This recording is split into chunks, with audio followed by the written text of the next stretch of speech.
Hello दोस्तों, मैं Awanish MSc class में आपका हार्दिक स्वागत करता हूं। फिर एक बार 10th क्लास के निर्देशांक ज्यामिति को लेकर यह टॉपिक आपकी बोर्ड परीक्षा में 0.5 अंक का आएगा और ये अति महत्वपूर्ण प्रश्न है। और इसमें ये मैं लेके आया हूं, जैसा कि आपको स्क्रीन पर दिख रहा होगा, अध्याय 7 निर्देशांक ज्यामिति, अंक 5 नंबर का आएगा ये बोर्ड परीक्षा में।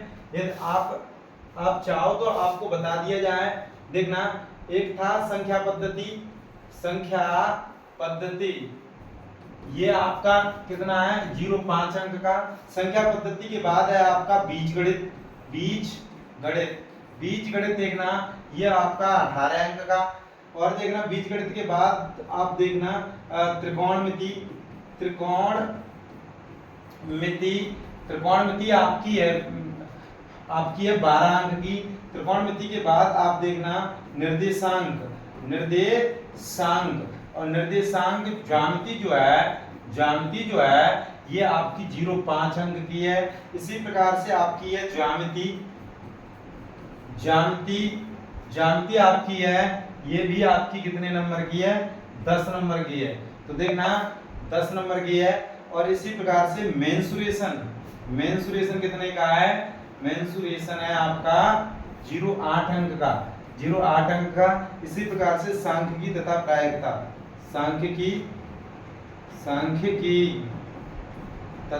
प्रायिकता, आपकी कितने अंक की है, ये है आपकी 10 नंबर की। तो देखना 10 10 20, देखना 8 8 5 13 13 14 15 15 5 20 20 और 8 28।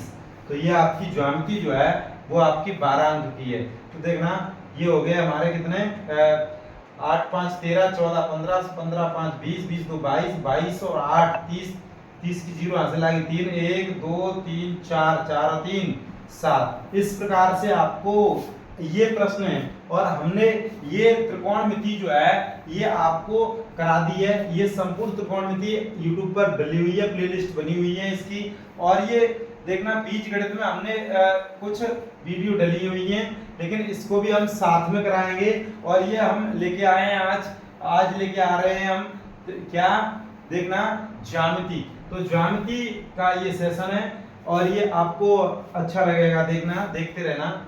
इसी प्रकार से हम ज्यामिति को स्टार्ट करना चाह रहे हैं। देखना, इसको हम इरेज करेंगे।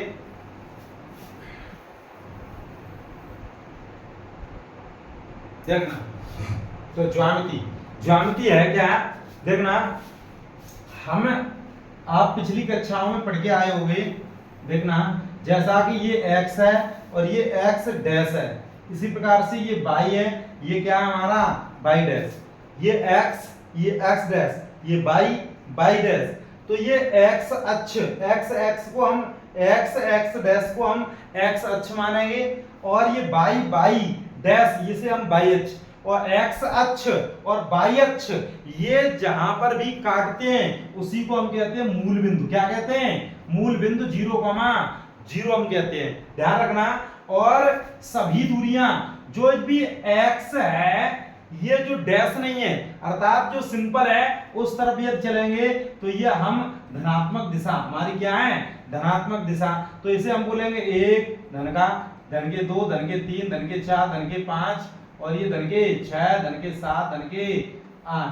तो इसी प्रकार से यदि हम इस मूल बिंदु से यदि डैश की ओर चलेंगे तो x अक्ष पर ये ऋणात्मक दिशा होती है। इसे हम डिनोट करेंगे। देखना ऋण 1, ऋण 2, ऋण 3, ऋण 4, ऋण 5, ऋण 6, ऋण 7, ऋण 8, ऋण के 9। तो इस प्रकार से हम इसे लिखेंगे। और देखना इस मूल बिंदु से यदि ऊपर की तरफ, इस पर देखना y पे डैश है नहीं है, जब इस पर डैश नहीं है तो यहाँ ऊपर की तरफ चलेंगे तो देखना ये हमारी धनात्मक दिशा है। और इसी प्रकार से हम नीचे चलेंगे 1 2 3 4 5 6 7 एंड सो ऑन, ये इन्फिनिटी तक जाएगा, ये भी इन्फिनिटी तक जाएगा, ये भी इन्फिनिटी तक, प्लस की इन्फिनिटी, और ये जाएगा ये हमारा माइनस की इन्फिनिटी। तो इस प्रकार से हम इसे बढ़ाते जाएंगे। और ये x अक्ष धनात्मक दिशा, ये x अक्ष की ऋणात्मक दिशा, ये y अक्ष की धनात्मक दिशा, ये हमारी ऋणात्मक दिशा। हम आपको यदि ये पूछा जाए क्या पहला चतुर्थांश कहाँ है, तो इसे हम बोलेंगे प्रथम चतुर्थांश, प्रथम चतुर्थांश, और इसे बोलेंगे द्वितीय चतुर्थांश, द्वितीय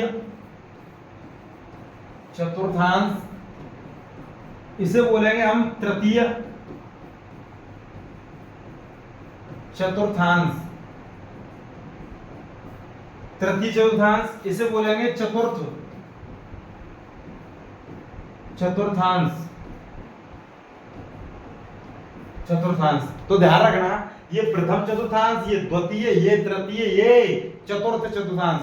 तो ध्यान रखना इसका, इसे जब भी हम ऐसे पूछा जाए जैसे 2,3 इसमें भुज बताओ, तो इसमें भुज होती है हमेशा, भुज जो है वो एक्स अक्ष को भुज कहते हैं। क्या कहते हैं? एक्स अक्ष को भुज कहते हैं। और यहीं पे हम कोटि की बात करें तो बाई अक्ष को हम कोटि बोलते हैं, बाई अक्ष को हम कोटि बोलेंगे, एक्स अक्ष को सदैव भुज बोलेंगे। एक्स अक्ष धनात्मक दिशा और ऋणात्मक दिशा हो सकती है, और इसी प्रकार से कोटि भी हमारी धनात्मक या ऋणात्मक हो सकती है। धनात्मक तो ऊपर की तरफ, ऋणात्मक तो नीचे की तरफ। धनात्मक एक्स अक्ष तो इस तरफ जाएंगे, और यहां से मूल बिंदु से सभी दूरियां मूल बिंदु से नापी जाएंगी, और ये ऋणात्मक दिशा मूल बिंदु से इस तरफ बाईं तरफ, और ये दाईं तरफ। ध्यान रखना। तो और देखना, यदि आपको ये पूछा जाए कि ये 2,3 ये किस चतुर्थांश में है, ये 2,3 किस चतुर्थांश में है, तो ये हमारा क्या है? एक्स अक्ष। ये हमारा क्या है? बाई अक्ष। इसे हम क्या बोलते हैं? भुज बोलते हैं। इसे हम क्या बोलते हैं? भुज। इसे क्या बोलते हैं? कोटि।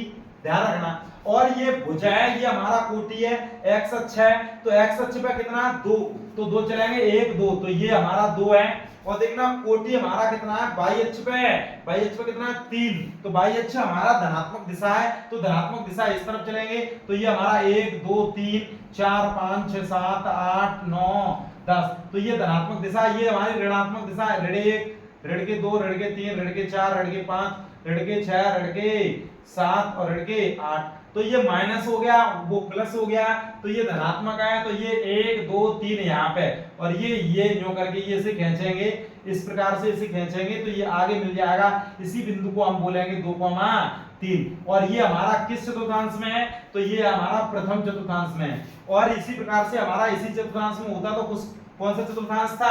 ये द्वितीय। ये कौन सा है? तृतीय। ये कौन सा है? चतुर्थ।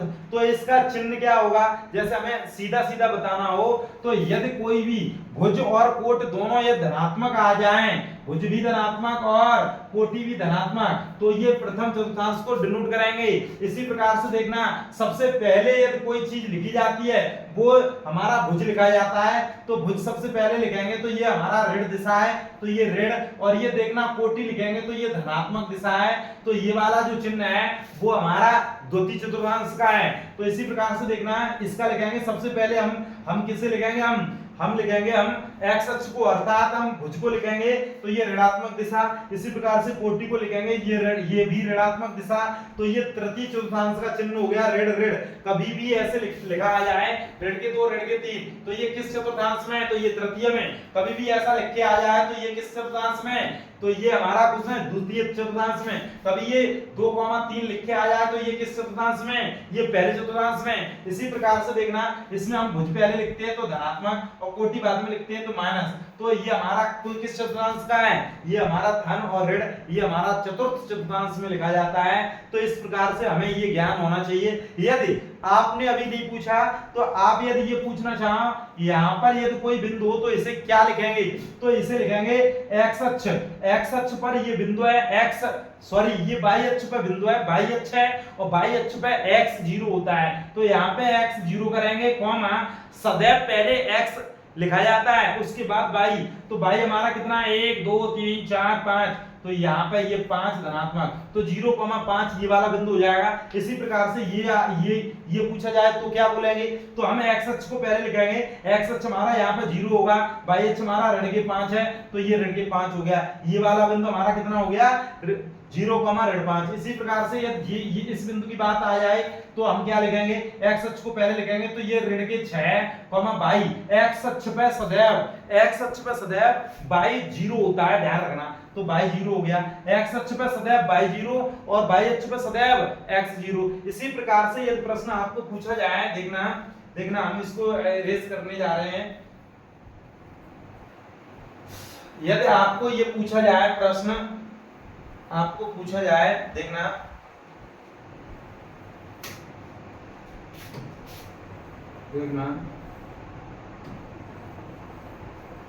यदि आपको ये पूछा जाए प्रश्न पूछा जाए कि 2 ऋण के 3 और इसकी एक्स अक्ष से दूरी बताओ, तो ये 2 ऋण 3 है, इसकी एक्स अक्ष से दूरी बतानी है। तो देखना इसे हम पहले लिखेंगे, फिर हम शॉर्ट में भी बताएंगे।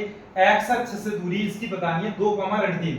हमेशा ये 2 है, ये धनात्मक है, तो धनात्मक हमारा ये आ गया, और 3 हमारा ऋणात्मक है बाई अक्ष पे, तो 1 2 3 ये हमारा ये आ गया, ये हमारा ये मिलन बिंदु है, इसे हम बोलेंगे 2 ऋण के 3 बोलेंगे इसे। और ये पूछ रहे हैं एक्स अक्ष से दूरी कितनी है, तो एक्स अक्ष हमारा कौन सा है, ये हमारा एक्स अक्ष है, और इस एक्स अक्ष से दूरी इसकी कितनी है, तो देखना 1 2 और ये 3, तो इसकी एक्स अक्ष से दूरी -3 होगी। इसकी एक्स अक्ष से दूरी बराबर -3 इकाई। इसी प्रकार से यदि इसमें पूछा जाए बाई अक्ष से दूरी, तो एक्स का बताना है, और एक्स अक्ष का पूछे तो ये वाला बताना है। एक्स अक्ष का पूछा जाए तो बाई वाला पद बताना होता है, और बाई एक्स जैसे ये पूछा जाए 5,8 में एक्स अक्ष से दूरी बताओ, तो इसकी एक्स अक्ष से दूरी होगी 8 मात्रक।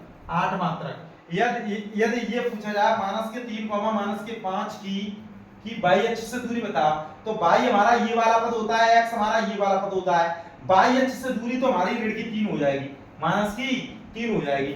सदैव ये भुज होता है, ये कोट होता है, सदैव भुज पहले लिखा जाता है, कोटि बाद में लिखा जाता है।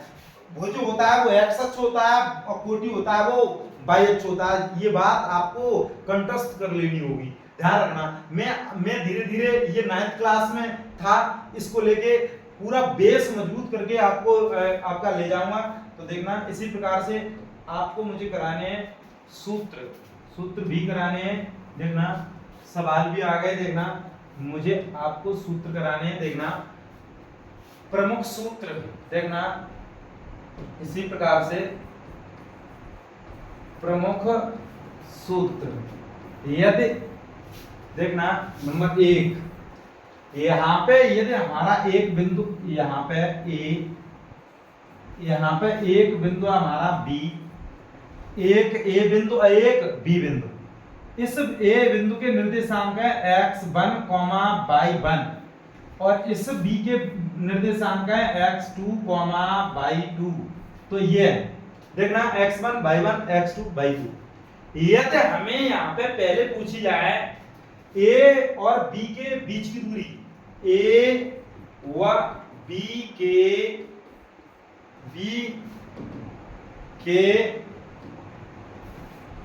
बीच की दूरी पूछी जाए, A और B के बीच की दूरी, A और B के बीच की दूरी कितनी है, तो ये पूछा जाए तो हम इसे लिखेंगे, देखना अंडर रूट में इसे डिस्टेंस d से डिनोट करेंगे, और x2 माइनस x1 का होल वर्ग प्लस y2 माइनस y1 का होल वर्ग। ये सूत्र आपको कंठस्थ होना चाहिए। ये 1 नंबर या 2 नंबर में प्रश्न 100% पूछा जाता है इस सूत्र पर, ध्यान रखना। यदि आप ऐसे न याद करो तो देखना कोई रटने की बात नहीं है, इसमें ऐसे भी लिख सकते हो x1 माइनस x2 का वर्ग प्लस y1 माइनस y2 का वर्ग। ये भी सूत्र हमारा बिल्कुल सत्य है, तो ध्यान रखना। और इसी क्रम में यदि हमें पूछा जाए इसका मध्य बिंदु हमारा P है, मध्य बिंदु क्या है P, और इस मध्य बिंदु के निर्देशांक यदि निकालने हो तो हम कैसे निकालेंगे, नंबर दूसरा सूत्र, यदि हम निकालें A व B के मध्य बिंदु के मध्य बिंदु P के निर्देशांक। तो हम कैसे लिखेंगे, सबसे पहले इस A और B के मध्य बिंदु ये हमारा P है और इसके निर्देशांक निकालने हैं। तो कैसे निकालेंगे, x1 प्लस x2 और बट्टे 2 कॉमा y1 प्लस y2 बट्टे 2। ऐसे इस सूत्र से हम निकालेंगे कभी भी, जैसे एक रेखा है और इसके बिंदु के निर्देशांक है 2,3, इसके ऋण के 5,4 और इस ये बिंदु के निर्देशांक निकालने हो तो 2 और 5 को जोड़ेंगे तो ये हो जाएंगे ऋण के 3 और ऋण के 3 का आधा हो जाएगा। इसी प्रकार से 3 और 4 7, तो 7 का आधा हो जाएगा, तो ये हमारा बिंदु निकल के आ जाएगा मध्य बिंदु। इस प्रकार से हम ये दो सूत्र हैं ए और बी के मध्य बिंदु के निर्देशांक x1 प्लस x2 बट्टे 2 y1 प्लस y2 बट्टे 2। और भी सूत्र है देखना, और भी हम बताना चाहेंगे देखना। यदि इसी क्रम में यदि हमारा एक कोई रेखा है ए और ये हमारी बी और इस पर कोई बिंदु P इस प्रकार है कि इसे M1 और M2 के अनुपात में अंतर विभाजित करता है, अंतर विभाजित। तो देखना ये A के निर्देशांक ये दो x1, y1 और B के निर्देशांक ये दो x2, y2 और ये M1 M2 अनुपात में अंतर विभाजित करता है। तो इस P के निर्देशांक ज्ञात करने, तो देखना अंत विभाजन अर्थात A x1, y1 B x2, y2 x को बिंदु P M1 अनुपात M2 में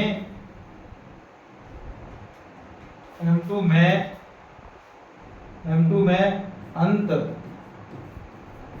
विभाजित करता है तो अंत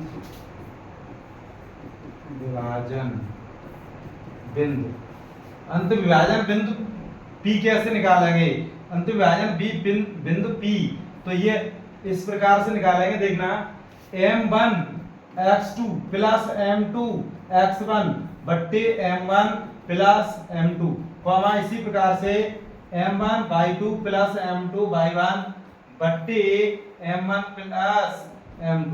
तो इस प्रकार से हम इस सूत्र से इस बिंदु P के निर्देशांक हम निकाल सकते हैं।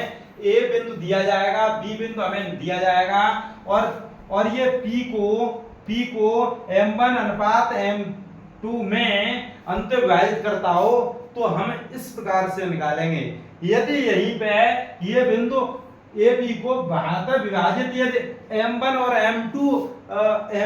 M2 अनुपात में करता हो तो बाह्य विभाजन बिंदु के निर्देशांक क्या होंगे, बाह्य विभाजन बिंदु के निर्देशांक बराबर ये हो जाएगा M1 x2 minus M2 x1 बट्टे M1 minus M2 comma M1 y2 minus M2 y1 बट्टे M1 माइनस M2। तो इसमें केवल और केवल माइनस का फर्क है और ये माइनस लगा दी तो ये हो जाता है हमारा बाह्य विभाजन बिंदु के निर्देशांक। तो ये हमारा बाह्य विभाजन बिंदु के निर्देशांक हो जाता है। तो ये सूत्र 4 है, एक है हमारा मध्य बिंदु के निर्देशांक, एक है हमारा बीच की दूरी का सूत्र और एक है अंत विभाजन बिंदु और एक है हमारा बाह्य विभाजन बिंदु के निर्देशांक। तो ये 4 सूत्र आपको कंठस्थ होने चाहिए। इन्हीं सूत्रों पर हमारे प्रश्न आते हैं। तो देखना आगे प्रश्न जैसा कि आप अपनी स्क्रीन पर देख रहे होंगे। पहला प्रश्न हमारा कहाँ है देखना, पहला प्रश्न ये रहा आपकी स्क्रीन पर। पहला प्रश्न, निम्नलिखित बिंदु युग्मों के बीच की दूरी ज्ञात करो। तो ये बीच की दूरी हमें ज्ञात करनी है। तो देखना हम लिखेंगे यहां दिया है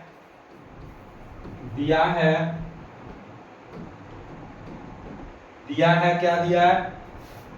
दिया है 4,3 और ये बिंदु दिए हैं 2,5 ये बिंदु दिए हैं और इनके बीच की दूरी निकालनी है, तो हम इसे मान लेंगे x1 ये y1 और x2 y2 और हम यहाँ लिखेंगे 4,3 और 2,5 के बीच की दूरी बराबर अंडर रूट में देखना x2 हमारा 2 माइनस x1 पहले हम लिखेंगे सूत्र को x2 माइनस x1 का whole square plus y2 minus y1 का होल स्क्वायर। तो देखना इसी क्रम में अंडर रूट में यहां हमने लिख लिया x1 ये है, y1 ये है, x2 ये है, y2 ये है। तो x2 हमारा कितना है 2 माइनस x1 कितना हमारा 4 और इसका वर्ग प्लस देखना प्लस हो जाएगा हमारा कितना प्लस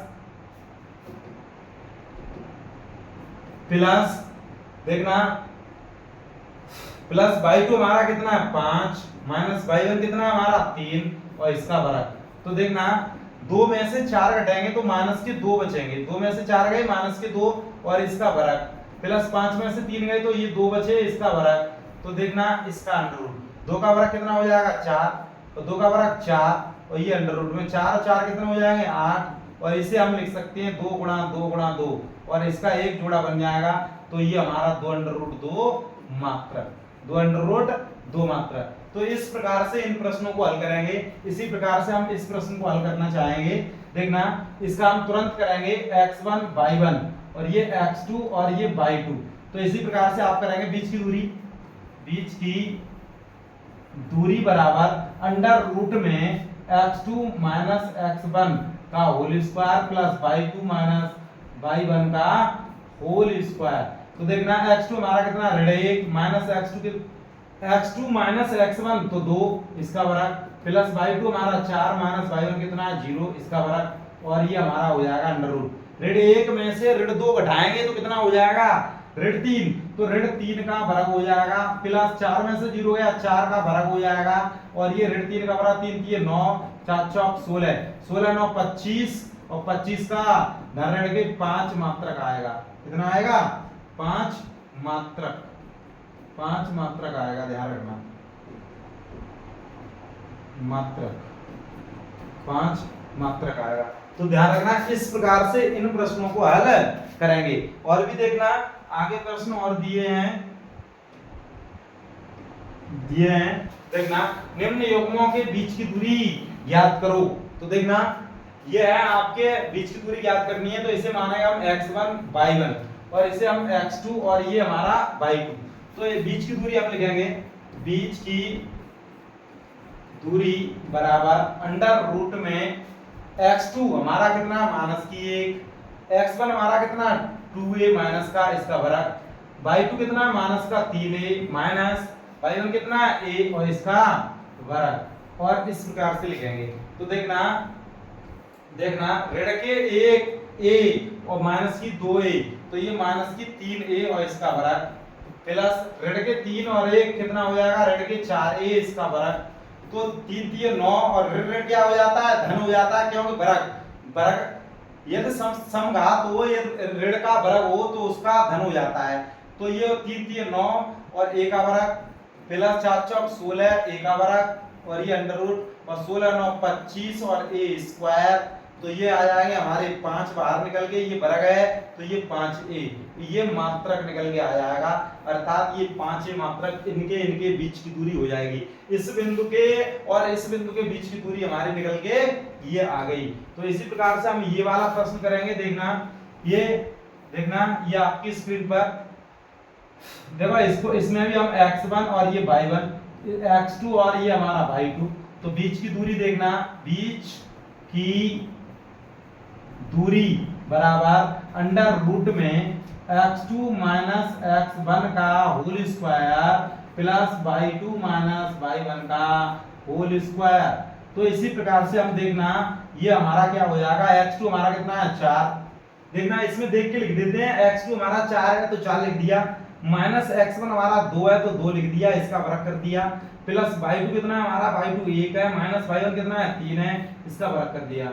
तो इसी प्रकार से देखना 4 में से 2 गए कितने बचेंगे 2 2 का बराबर। एक में से 3 गया तो माइनस के 2 बचेंगे और ये 2 का बराबर। एक में से 3 घटाएंगे तो माइनस के 2, तो 2 का बराबर 4 प्लस 2 का बराबर 4 और ये 4 4 कितने हो गए 8 और इसे लिख सकते हैं हम 2 गुणा 2 गुणा 2 ये 8, तो ये 2 एक जोड़ा बन गया, इसे हम निकाल सकते हैं और ये इतने मात्रक हमारा आंसर आ जाएगा, अर्थात बीच की दूरी हमारी निकल के आ गई 2 अंडर रूट 2 मात्रक। तो इसी प्रकार से आप जुड़ते रहिए एमएससी क्लासेस के साथ, मैं लेके आता रहूंगा बहुत ही महत्वपूर्ण प्रश्न जो कि बोर्ड परीक्षा के लिए अति महत्वपूर्ण होंगे और आप अपने माँ बाप का सपना पूरा करने में हमारी कोचिंग से बहुत ही महत्वपूर्ण आप फीलिंग करोगे। धन्यवाद, आज के लिए बस इतना ही।